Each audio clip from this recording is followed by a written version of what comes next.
Welcome back to my channel. ఈరోజు మనం capsicum masala gravy కర్రీని ప్రిపేర్ చేసుకుందామండి. అంటే గుత్తి క్యాప్సికమ్ కర్రీ అన్నమాట.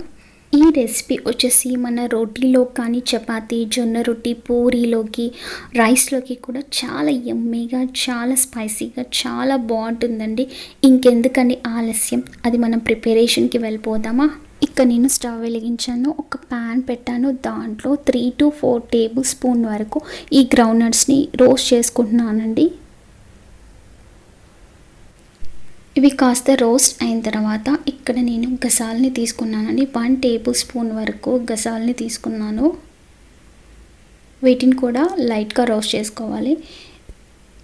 గ్రౌండ్నట్స్ ఏమో కొద్దిగా టైం పడుతుంది కదండి ఫ్రై అవ్వడానికి. గసాలు మాత్రం చాలా ఫాస్ట్గా అయిపోతాయి కాబట్టి నేను కొద్దిగా అవి ఫ్రై అయిన తర్వాత ఈ గసాలని యాడ్ చేశాను.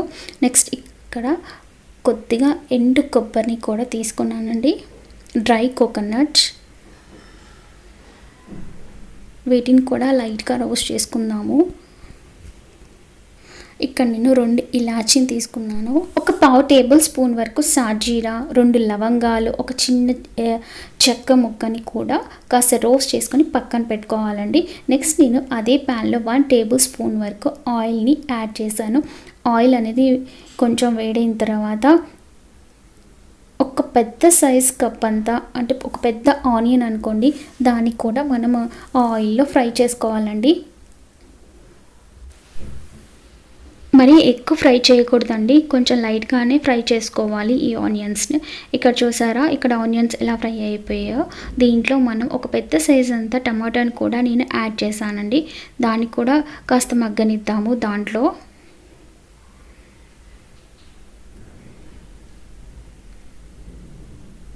ఎక్కువసేపు ఏం అక్కర్లేదండి, కొంచెం మగ్గితే సరిపోతుంది. ఇది కూడా మనం స్టవ్ ఆఫ్ చేసి పక్కన పెట్టేసుకుందామండి. నెక్స్ట్ నేను ఇక్కడ మిక్సీ జార్ తీసుకున్నానండి. దాంట్లో ఇందాక మనం రోస్ట్ చేసి పెట్టుకున్నాం కదండి, పల్లీలు, కొబ్బరి, సాజీరా, లవంగం, ఇలాచి చెక్క, అవన్నిటితో పాటు ఒక 1/2 టేబుల్ స్పూన్ అంతా జీలకర్ర మెంతుల పొడి, ఒక 1 టేబుల్ స్పూన్ అంతా ధనియా పౌడర్ని కూడా యాడ్ చేసుకోవాలండి. ఇక్కడ 2 టేబుల్ స్పూన్ వరకు కారంని కూడా యాడ్ చేశాను. మన టేస్ట్కి తగ్గట్టుగా సాల్ట్ని కూడా యాడ్ చేసుకొని మనం దీన్ని మిక్సీ పట్టుకుందామండి. ఇక్కడ మన పౌడర్ రెడీ అయిపోయిందండి. దీంట్లో ఒక 1 టేబుల్ స్పూన్ వరకు నేను అల్లం వెల్లుల్లి పేస్ట్ని యాడ్ చేశాను. కొద్దిగా పసుపుని కూడా యాడ్ చేసాము. ఇందాక మనం ఫ్రై చేసి పెట్టుకున్నాం కదండి ఆనియన్స్, ఆ టమాటో, వాటిని కూడా దాంట్లో వేసుకొని మనం కాస్త మిక్సీ పడదామండి. ముందే ఆనియన్స్ వేసుకుంటే ఆ పల్లీతో పాటు అవి సరిగ్గా మిక్స్ అవ్వండి. అందుకే నేను ఫస్ట్ పౌడర్ని చేసేసుకొని నెక్స్ట్ ఈ టమాటోని, ఈ ఆనియన్స్ని వేస్తున్నానండి. దీంతో పాటు కొద్దిగా చింతపండు నేను సోక్ చేసి పెట్టానండి. ఆ చింతపండు కూడా దాంట్లో యాడ్ చేసుకొని మనం మొత్తం పేస్ట్ చేసుకుందామండి. నేను ఇక్కడ క్యాప్సికమ్ని ఇలా కట్ చేశానండి. మధ్యలో కట్ చేసి లోపలంతా గింజలన్నీ తీసేసానండి. తీసేసిన తర్వాత మనం మిక్సీ వేసుకున్నాం కదా, ఆ పేస్ట్ని దాంట్లో ఆ క్యాప్సికంలో అలా స్టఫ్ చేసుకోవాలండి. లోపల వరకు స్టఫ్ చేసుకోవాలి. ఇక్కడ నేను తీసుకున్న క్యాప్సికమ్ అన్నీ చాలా చిన్నవండి. చిన్న అవుతేనే మనకు స్టఫింగ్ అంత దాంట్లో బాగా పట్టేసి మంచి టేస్ట్ అనేది వస్తుందండి. అంటే పెద్ద వాటిలో అంత మంచి టేస్ట్ రాదు. కొంచెం చిన్న సైజు క్యాప్సికమ్ తీసుకుంటేనే మంచి టేస్ట్ అనేది వస్తుంది. ఇక నేను అన్ని క్యాప్సికమ్కి ఇలా స్టఫ్ చేసి పెట్టాను చూడండి. నెక్స్ట్ నేను ఇక్కడ స్టవ్ వెలిగించాను, ఇంకో ప్యాన్ పెట్టానండి. దాంట్లో 3 టేబుల్ స్పూన్ వరకు ఆయిల్ని వేసాను. ఆయిల్ అనేది కూడా వేడెక్కిపోయిందండి. ఇక్కడ 1 టేబుల్ స్పూన్ వరకు జీరాని కూడా యాడ్ చేస్తున్నాను. నెక్స్ట్ ఇక్కడ నేను ఒక 2 పచ్చిమిర్చిని తీసుకున్నానండి, వాటిని కూడా అందులో వేసేసాను. ఒక్క బే లీఫ్ తీసుకున్నాను.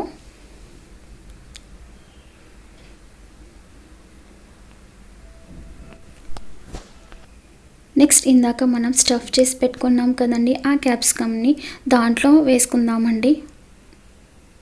ఆ ప్యాన్లో వేసేసుకుందాం మొత్తం అన్నీ స్టఫ్ చేసినవన్నీ.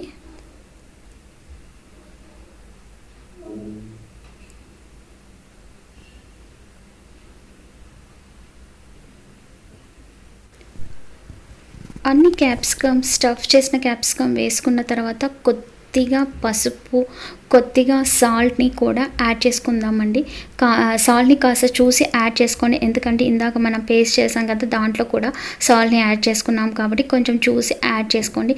ఇలా పైనుంచి సాల్ట్ యాడ్ చేయడం వల్ల మన క్యాప్సికమ్ అనేది తొందరగా మగ్గిపోతుంది అండి. మంచి టేస్ట్ కూడా వస్తుంది, వాటికి కూడా ఉప్పు పైనుంచి పట్టి మంచి టేస్ట్ అనేది వస్తుంది. ఇలా పైనుంచి పెట్టుకొని కాస్త మగ్గనిద్దామండి. చూసారా, ఇక్కడ క్యాప్సికమ్ మగ్గాయండి. నేను తిప్పే వేసాను, అంటే ఇందాక మన కింద సైడ్ మగ్గాయి కదా, దాన్ని తిప్పేసాను. చూసారా, పైనంతా మీకు అర్థమవుతుంది కదా మగ్గిపోయినట్టు. దాన్ని రివర్స్ చేసి వేసాను. ఇటుపక్క కూడా మనం అలాగే కాల్చుకుందామండి, అలాగే ఫ్రై చేసుకుందాము క్యాప్సికమ్ని. ఇక్కడ రెండు వైపులా క్యాప్సికమ్ అనేది మగ్గిపోయిందండి. ఇందాక మనం స్టఫ్ చేసి పెట్టాం కదండి, దాంట్లో ఆ మిగిలిన పేస్ట్ని కూడా దాంట్లో యాడ్ చేసుకోవాలండి. యాడ్ చేసుకొని కాస్త వాటర్ని కూడా యాడ్ చేసుకొని మనం మొత్తం అంతా కలిసేలాగా మిక్స్ చేసుకోవాలండి. ఎందుకంటే అది థిక్ పేస్ట్ లాగా ఉంది కదండి, మన గ్రేవీ అనేది అవ్వదు. సో వాటర్ అనేది కొద్దిగా చూసి యాడ్ చేసేసుకొని కాస్త మూత పెట్టుకొని మగ్గనిద్దామండి. ఇక్కడ మనం ఒకసారి లిడ్ని ఓపెన్ చేసి చూద్దామండి, మన కర్రీ అనేది మగ్గిందో లేదో అని చెప్పి. ఇంకా కొంచెం టైం పడుతుంది. చూసారా, ఇంకా అవ్వలేదు, మన ఆయిల్ అనేది కూడా పైన రాలేదు, క్యాప్సికమ్ కూడా కొంచెం ఉడకలేదు, కొంచెం టైం పడుతుంది. మళ్ళీ మనం లిడ్ని పెట్టుకొని ఇంకొద్దిసేపు ఉంచుకుందాము, అలాగే ఇంకొద్దిసేపు ఉడకనిద్దాము. నేను మళ్ళీ లిడ్ ఓపెన్ చేసి చూసానండి. ఇక్కడ మన క్యాప్సికమ్ గ్రేవీ కర్రీ అయిపోయిందండి. చూసారా, ఆయిల్ అనేది కూడా పైకి వచ్చేసింది, మన క్యాప్సికమ్ ముక్క కూడా కొంచెం మెత్తపడింది, అంటే ఉడికిపోయింది. సో మనం ఇప్పుడు దాన్ని స్టవ్ని ఆఫ్ చేద్దాము. చివరిగా కాస్త కొత్తిమీరని కూడా పైనుంచి యాడ్ చేసేసుకొని స్టవ్ని ఆఫ్ చేసేద్దామండి. కొత్తిమీర వేసిన తర్వాత 1 నిమిషం పాటు మనం లిడ్ని పెట్టేసుకోవాలండి. అప్పుడే మన కొత్తిమీర ఫ్లేవర్ అనేది మన కర్రీలోకి బాగా పడుతుంది. ఇంకా స్టవ్ని ఆఫ్ చేసేసుకోవాలి, అంతే అండి. మన యమ్మీ క్యాప్సికమ్ మసాలా గ్రేవీ కర్రీ, అంటే గుత్తి క్యాప్సికమ్ కర్రీ రెడీ అయిపోయిందండి. మీరందరూ ఇంట్లో తప్పకుండా ట్రై చేసి చూడండి, ఎలా వచ్చిందో అనేది నా కామెంట్స్లో షేర్ చేయండి. ఇది చపాతీలోకి, పూరీలోకి, జొన్న రొట్టెలోకి, రోటీస్లోకి అండ్ ఫ్రైడ్ రైసెస్ ఉంటాయి కదా, వాటిలోకి కూడా చాలా చాలా బాగుంటుందండి. అంటే నార్మల్ రైస్కి కూడా బాగుంటుంది. మీరందరూ తప్పకుండా ట్రై చేసి చూడండి, ఎలా వచ్చిందనేది నా కామెంట్స్లో షేర్ చేయడం మాత్రం అస్సలు మర్చిపోకండి.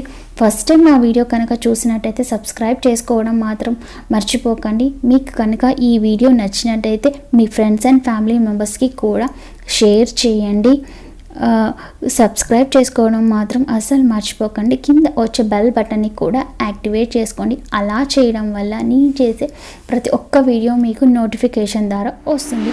Thank you.